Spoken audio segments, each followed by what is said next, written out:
존경하는 국민 여러분, 해외 동포 여러분, 박병석 국회의장과 선배 동료 의원 여러분, 김부겸 국무총리와 국무위원 여러분, 정의당 원내대표 배진교입니다.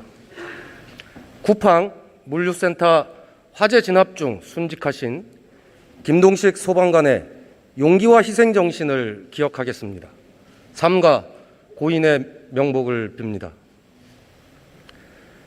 촛불이 정말 있기는 있었던 것입니까? 언제부터인가 자주 던지는 질문입니다. 대한민국 국회가 기득권 정치의 문법을 깨뜨리고 234표의 결집으로 박근혜 대통령을 탄핵했을 때 대한민국 정치는 다시 예전으로 돌아가지 않을 것 같았습니다. 그러나 4년이 지난 지금 우리 정치는, 우리 대한민국은 과연 과거와 달라졌습니까? 새로운 대한민국은 없습니다. 익숙한 대한민국일 뿐입니다. 기회는 평등하고 과정은 공정하고 결과는 정의로울 것이라던 약속 중에 단 한 가지라도 이루어진 것이 있습니까? 뭔가 다를 것이라 기대했던 국민의 바람은 산산조각 났습니다. 촛불 정부를 자임했고 기대가 컸던 문재인 정부와 더불어민주당은 철저하게 실패했습니다. 코로나 때문도 아니고 야당 때문도 아닙니다. 정치를 바꾸겠다던 그들이 똑같이 행동했기 때문입니다. 적폐를 청산하기는커녕 본인들이 그 자리를 꿰차고 앉았습니다. 승자 독식을 끝내기는커녕 권력을 독식하기 바빴습니다. 팬덤 정치와 선을 긋기는커녕 자기들의 팬덤 정치에 편승했습니다. 야당 시절에는 그토록 비난했던 여당의 행태를 그대로 반복한 것입니다. 어느 당이 어느 당인지 구분하기 어려울 정도로 닮았습니다. 기득권 챙기기는 무섭게 빠르고 민생 챙기기는 한없이 느린 정치, 존중과 토론 대신 손쉬운 이분법과 조롱이 넘쳐나는 정치, 지겹도록 봐왔던 그 정치가 죽지도 않고 또 왔습니다. 그래서 내로남불입니다. 조국 때문만이 아닙니다. 더불어민주당도 결국 기득권이었기 때문입니다. 대한민국 국회는 기득권 양당의 내로남불 전쟁터가 돼버렸습니다. 대한민국 유권자들에게는 그야말로 답이 없는 상태입니다. 파란 당을 또 밀어주자니 분통이 터지고 빨간 당을 다시 밀어주자니 기가 막힙니다. 지난주 여당과 야당의 국회 연설이 있었습니다.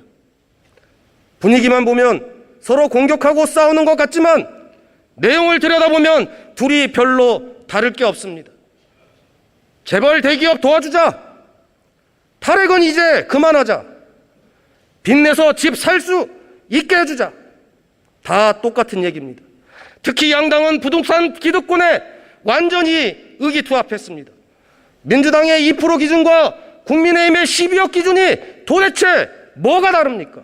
여야가 서로 부동산 부자들에게 잘 보이기 위한 경쟁을 벌이는 꼴입니다. 기득권 양당은 4차 산업혁명을 말하면서 동시에 논의되어야 할 4차 노동혁명에 대해서는 침묵하고 있습니다. 기득권 양당은 기후위기와 탈탄소를 말하면서 여기에 우리 모두의 고통이 수반된다는 사실에 대해서는 침묵하고 있습니다. 기득권 양당은 부동산 문제를 말하면서 평생 세입자로 살아야 하는 시민의 주거권 보장에 대해서는 침묵하고 있습니다. 기득권 양당은 노동자 인권이나 공정을 말하면서 사회에 만연한 차별과 증오, 그로 인한 좌절과 죽음에 대해서는 침묵하고 있습니다. 결국 어디가 집권하던 결과는 똑같습니다. 대한민국을 지배하는 더불어민주당과 국민의힘은 기득권을 대변하는 기득권 정당입니다. 기득권 양당이 만들어갈 대한민국은 지난 30년 동안 그래왔듯이 앞으로도 변하지 않을 것입니다. 사다리를 걷어차고 쌓아올린 그들만의 성체에는 그들만의 포용국가, 그들만의 공정국가가 있을 뿐입니다. 이제 정권이 아니라 정치를 바꿔야 합니다. 거대 양당이 공수교대만 반복하는 기득권 플랫폼으로 전락한 정치, 이 낡아빠진 정치를 그냥 두고는 결코 나라를 바꿀 수 없습니다. 정의당은 지난 시간 선거법을 개정하고도 쓰디쓴 실패를 맛보았습니다. 그 실패 속에서 비로소 깊이 깨달은 것이 있다면 기득권을 가진 자는 절대 스스로 내려놓지 않는다는 점입니다. 기득권 정당은 위성 정당으로 기득권의 성체를 더 높이 쌓았습니다. 이제 기득권의 양심에 기대지 않겠습니다. 기득권의 성체에 비집고 들어가는 것이 아니라 성 자체를 파괴하는 반기득권 연합의 기치를 높이 들겠습니다. 정의당부터 기득권을 내려놓고 문을 열겠습니다. 정의당 혼자 맞서 싸우겠다는 오만을 버리겠습니다. 기후정의, 노동존중, 평등의 가치에 동의하는 모든 시민들과 함께 싸우겠습니다. 기득권 정당들이 기술혁명 시대를 핑계삼아 기업에 투자하자고 말할 때 우리는 일하는 사람들의 미래와 성장에 투자하자고 말하겠습니다. 기득권 정당들이 탈탄소를 핑계삼아 핵발전으로 회귀하자고 말할 때 우리는 화력발전 조기 종료와 더 과감한 재생에너지로 나아가자고 말하겠습니다. 기득권 정당들이 사회적 합의를 핑계삼아 차별과 증오에 침묵하고 있을 때 우리는 모든 인간의 존엄과 평등을 위해 차별을 배격하자고 말하겠습니다. 87년 개헌 이후 34년 동안 이어진 기득권 정치의 제6공화국을 끝내고 존엄과 평등이 실현되는 제7공화국으로 정의로운 대전환을 시작합시다. 국회는 헌법개정특위와 정치개혁특위를 즉각 구성하고 대통령 피선거권 40세 나이 제한 폐지와 결선 투표제 도입, 지방의회 독식구조 해체 등의 논의를 당장 시작해야 합니다.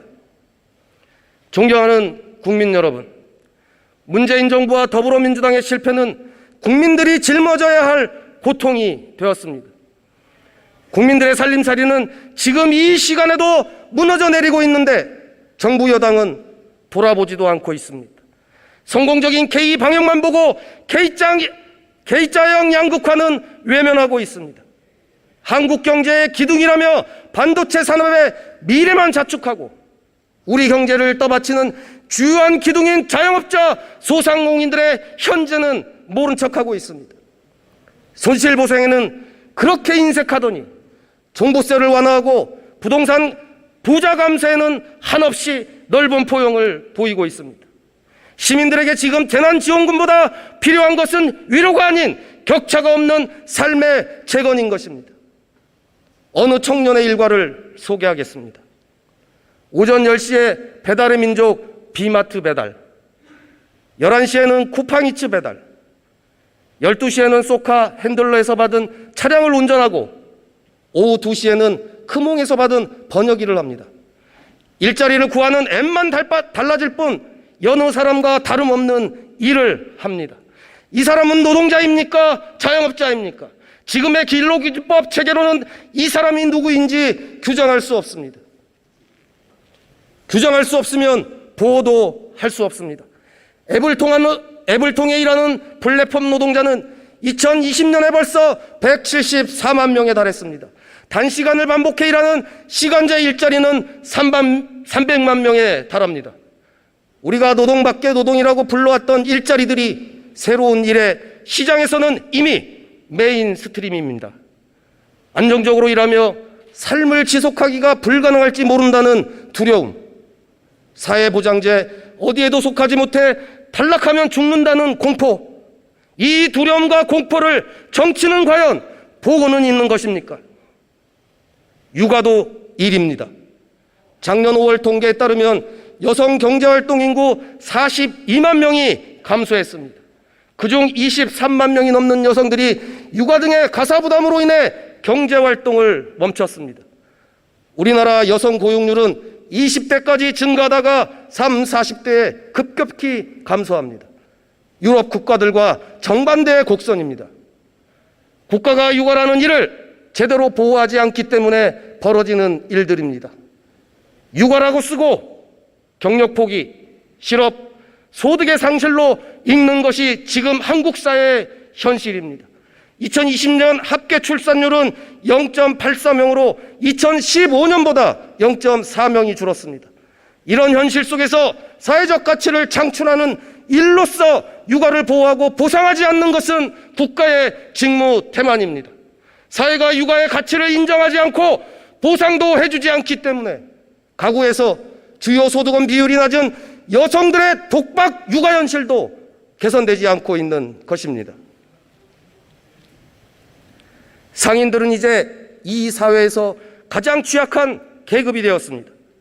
코로나로 인해 소득 3, 4분위 자영업자들이 1, 2분위 저소득층으로 대량 유입되었습니다. 이제 대부분의 자영업은 저소득으로 고착화되고 있습니다. 코로나의 충격이 유독 자영업자에게 가혹한 이유가 무엇입니까? 자영업자들은 일하는 사람들임에도 최저임금도 사회보장도 대기업의 횡포에 맞설 수 있는 단결권도 보장받고 있지 못하기 때문입니다. 노동시장에서 밀려나고 대기업에게 수탈당하는 자영업자들의 일 역시 국가가 보호해야 할 일입니다. 그래서 일하는 모든 사람들을 위한 새로운 사회계약이 필요합니다. 개인과 기업의 고용계약 중심으로 설계된 구체제의 사회계약은 더 이상 유효하지 않습니다. 이제 사각지대라고 부를 수도 없을 만큼 기존의 사회계약 밖의 일들이 무수히 생겨나고 있습니다. 이 사각지대의 일들은 국가의 보호도 없고 자본의 이익만 존재하는 자유계약 시장에 방치되어 있습니다. 이 자유계약 시장에서 끊임없이 일하며 동시에 끊임없이 빼앗기는 시민을 구출하는 것은 국가의 책무입니다. 새로운 일의 보호를 만들어 갑시다. 노동자와 자영업자뿐만 아니라 사회적 가치를 생산하는 육아와 농업 등에서 일하는 모든 사람을 보호하는 사회계약 제도를 다시 설계해야 합니다.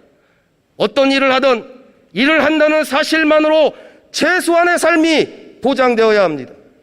모든 일하는 사람들이 최소한의 조건을 보장받고 삶의 최저선을 지킬 수 있도록 일하는 모든 사람들을 위한 새로운 사회계약을 준비해야 합니다. 정의당은 평등과 연대의 가치를 중심으로 한 새로운 사회개혁을 만들기 위해 앞장서겠습니다. 존경하는 국민 여러분, 불평등 해소 없는 가짜 공정은 답이 아닙니다. 이명박 박근혜 시대의 공정성이 죽지도 않고 또 돌아왔습니다. 운동장만 기울어지지 않으면 젠더 문제는 공정한 경쟁만으로 해결될 것이라며 제1야당 사령탑인 이준석 대표는 공정을 위해 여성 청년 할당제 폐지를 주장합니다. 기가 찼습니다. 한국에 할당제가 있기는 합니까? 사기업 채용 과정에는 찾아볼 수도 없고 공무원 양성평등 채용 목표제는 오히려 남성 할당제로 기능하고 있습니다. 정당에는 청년 여성 공천 할당제라도 있었기에 그나마 국회의원 여성 비율 19%, 2030 비율 3%라도 지켜낸 것입니다. 할당제는 결과의 보정인과 동시에 청년들이, 여성들이 권리를 지킬 수 있는 시작입니다. 이준석 대표는 박근혜 퀴즈로 정치계에 입문하고 청년 할당제인 퓨처메이커 전형으로 공천을 받아놓고 정작 공정을 앞세워 사다리를 걷어차는 모습입니다. 불공정 메이커가 따로 없습니다. 모두에게 똑같은 사다리만 대주면 그게 공정한 것입니까? 모두가 달릴 수 있는 트랙만 만들어 놓으면 그게 공정한 것입니까? 문제는 격차입니다. 상위 20%와 하위 20% 간 부동산 자산 격차가 164배입니다. 포스코건설, GS건설 등 9개 기업의 산재 사망 82%가 하청 노동자입니다. 스카이대학교, 의대, 로스쿨 학생들의 부모 절반 이상이 고소득층입니다. 미성년자 배당 소득이 3천억 원에 육박하고 있습니다. 이렇게 벌어진 격차는 불평등한 출발선을 다시 만들 뿐입니다. 이 현실을 쏙 빼놓고 말하는 공정은 돈도 실력이라고 말하던 정유라식 공정입니다. 격차에 좌절한 시민들에게 공정을 팔아서 자신들만의 특권과 기득권을 세습하겠다는 것입니다.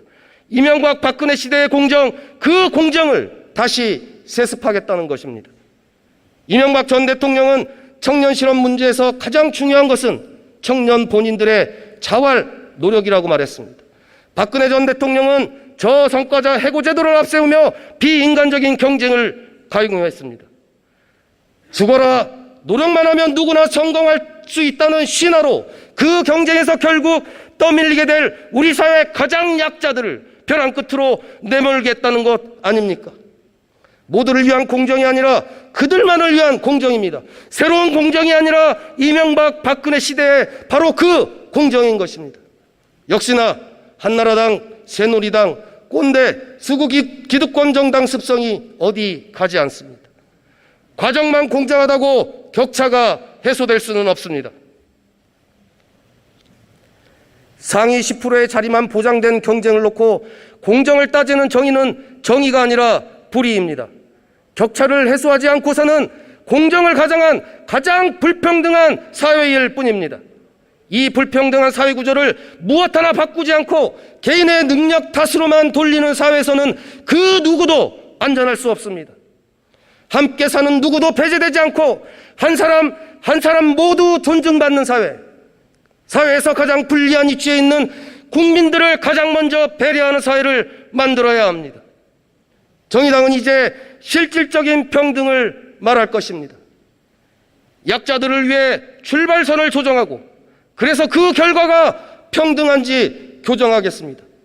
부당한 노동의 대가, 기본권 침해, 불공정한 특혜, 차별 등의 사회 구조적 문제들에 눈 감고 공정의 잣대만 들이미는 이 불공정에 맞서겠습니다. 포용과 연대의 언어로 평등을 말하겠습니다. 거대 양당이 이 현존하는 불평등을 외면하는 것이 아니라면 지금 당장 평등을 위해 나서야 할 것입니다. 존엄하고 평등한 새로운 시대를 차별금지법으로 열어야 합니다. 시민들이 마치 공정에만 열광하는 듯 눈 돌리지 마십시오. 시민들의 88.5%가 차별금지법에 동의하는 것은 왜 말하지 않고 있습니까? 시민들의 평등에 대한 간절함, 절박함을 외면하는 것입니다. 공정은 지금 당장이면서 차별금지는 시기상조일 수 없습니다. 국회가 더 이상 혐오와 차별의 가해자가 공범이 되지 않도록 차별금지법 제정에 응답해 주십시오. 존경하는 국민 여러분, 정의당은 초당적 협력으로 한반도 평화의 돌파구를 마련하겠습니다. 한반도의 70년 전쟁, 길어도 너무 긴 이 지겨운 전쟁을 끝냅시다.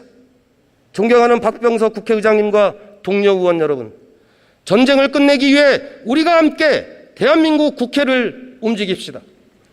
저는 작년 7월 바로 이 자리에서 한반도 평화의 큰 발자국인 역대 6개 남북 정상 합의문을 모두 비준하자고 제안했습니다. 오늘은 지나간 1년의 시간만큼 더 절박한 심정으로 제안합니다. 문재인 정부의 4.27 판문점 선언과 9.19 군사합의, 노무현 정부의 14 공동선언, 김대중 정부의 6.15 공동선언, 그리고 이 모든 평화선언의 출발점이 되어준 박정희 정부의 7.4 남북 공동성명과 노태우 정부의 남북 기본 합의서까지 한반도 평화의 큰 발자국인 6개의 남북 합의문을 모두 비준하여 국회의 한반도 평화 의지를 보여줍시다. 또 하나, 8월에 예정된 한미연합훈련을 중단해야 합니다. 한미 정상회담 이후 한반도 평화의 기대가 커지고 있는 상황입니다. 만약 한미연합훈련이 관성적으로 진행된다면 적대와 불신의 악순환은 반복되고 어렵게 살려놓은 남북미 대화의 불씨도 꺼질 것입니다. 역대 남북 정상합의 국회 비준과 8월 한미연합훈련 중단 국회 결의는 국회가 지금 당장 할 수 있는 평화의 실천입니다. 평화를 위한 국회의 적극적인 역할은 정부의 지적이 아니라 자랑스러운 국회의 역사로 남을 것입니다. 여야를 가릴 일이 아닙니다. 21대 국회가 한반도 평화의 돌파구를 마련할 수 있도록 대한민국 국회의 초당적 협력을 기대합니다. 경청해 주셔서 감사합니다.